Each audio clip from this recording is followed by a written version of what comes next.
Palestinian engineers work to fix water pipes that have been attacked by Israeli settlers. In the Israeli-occupied West Bank, Palestinian residents report shortages that have left taps in homes dry and farms without irrigation. Ain Samia, a spring near Ramallah, is increasingly surrounded by Jewish Israeli settlements. West Bank Palestinians have long struggled to access water, but they say more numerous settler attacks on scarce sources are worsening the problem. Faris al-Malki, from the Palestinian public water utility in Jerusalem, says they've had to fix these pipes and valves many times after such attacks.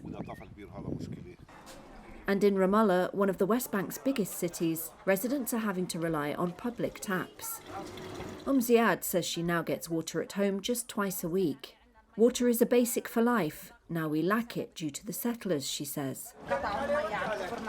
Across the West Bank, roof tanks to store rainwater or that delivered by truck are a common sight.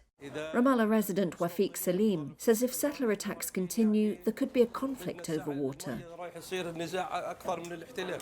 In the first 6 months of the year, the United Nations recorded 62 incidents of Jewish settlers vandalising water wells, pipelines, irrigation networks and other water-related West Bank infrastructure.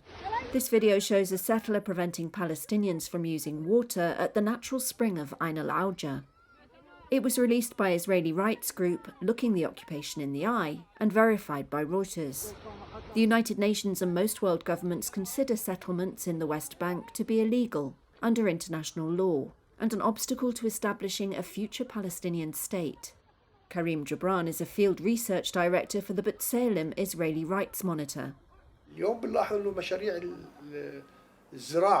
Today we notice that the agricultural projects in the settlements are thriving.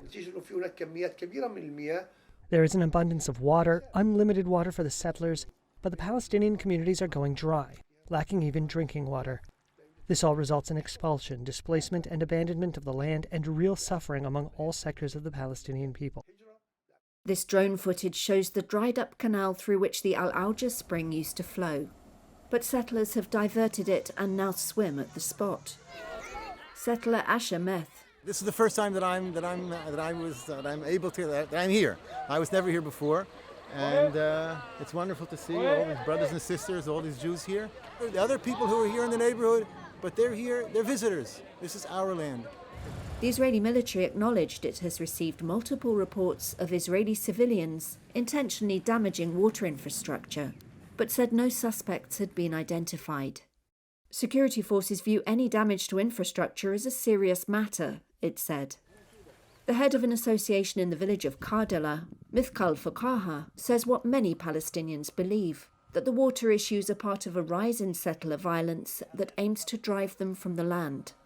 It is literally a catastrophe. Not only do Israelis aim to reduce the water supply, citing natural causes or a lack of rain, but also the issue is a security matter and an economic matter and a systematic one to expel people.